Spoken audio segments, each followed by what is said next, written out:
appropriate time to bring Joan in and to tell us why millennials matter. Thank you. So to the question of, as leaders work to reconcile enterprise profitability and employee prosperity, what's the pathway? What's the solution? I believe that it is inclusive leadership, but that pathway to profitability and prosperity is actually millennials. Millennials, those entitled, narcissistic, selfie-loving, snapping, swiping, blogging millennials. So you'll come to learn that I believe that they're much more than those negative stereotypes. And please raise your hand if any of you attended the Drucker Challenge winner breakout earlier. You would have seen the talented and brilliant millennials amongst us, and I also challenge all of you to spend some time with them before you leave Vienna. I spend a lot of time on college campuses and with early career professionals in some of the largest companies in the world to some of the smallest startups. I am quite bullish that millennials have the potential to disrupt workplace dynamics and make way for those inclusive leadership behaviors that Tammy mentioned. So over the last couple years, I've led 3 global studies. The first was around millennials. What's their values? What motivates them? What's holding them back from getting the success that they desire? And we studied 7 global growth hubs: the US, UK, Hong Kong, China, Germany, Brazil, and India. The second study was around how women advance in the workforce. What are the enablers and barriers to their success and representation? The third right now is around minorities, beginning with African American, Hispanic, Indian, and Chinese employees. So research is so important, right? But putting those insights into action is critical, and that's what I want to share. So millennials are the future. In less than 10 years, 3 out of 4 employees in the global workforce are going to be millennials.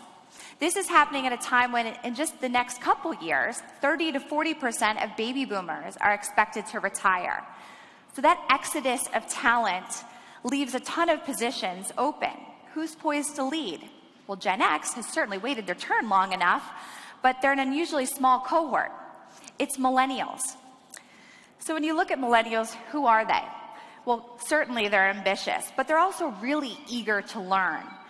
We have 6.75 million millennials that are taking online courses. They are leading that online learning movement. 1 out of 4 millennials under the age of 29 are balancing both work and school, probably because of those rising costs of education. We all know that they're digital natives, and certainly that has changed how they think and process information, but it actually has influenced how they trust and remember user-generated content, 50% more so than traditional sources. But that last point up there, when you think about the seismic shifts of a generation, what truly shapes their values, it's not them being digital natives. It's actually the growing inequality around the world. So in the US, our nation has become 3 times more unequal since the day the first millennials were born. And that divide between who has privilege and who doesn't is becoming steeper. And sometimes it's more challenging in situations than that we see of gender and possibly even race. So that triggers something deep in millennials. So with our study, again, in the 7 global growth hubs, well, what did we learn universally? What motivates them? I don't think these things are going to surprise you, that they want meaning and purpose, and they want high compensation and recognition. But it's how they define those things that starts to separate the myth from reality. Meaning and purpose. So everybody always thinks they need this steady diet of passion and altruism, and they want to save the world. But in our study, 71% of millennials said that achieving the goals set before them, for themselves and for their team, that's an aspect of meaning and purpose. This deep alignment to your organization's mission. They want to be a valued contributor. That's why they want to be closer to their bosses and their team members and have a space that inspires them to have that collaboration. Earlier this year, Columbia Business School had hired us to help them evolve their strategy around communicating with their millennial-dominated student body. So what we uncovered is that even communication can be a source of meaning and purpose, that if it's authentic, transparent, and timely, that's going to increase student pride, student engagement, and ultimately engagement as an alumni, contribution back to your alma mater.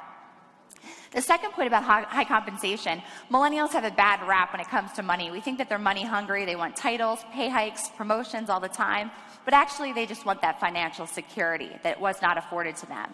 There's also a lot of friction in the workforce around dual career couples.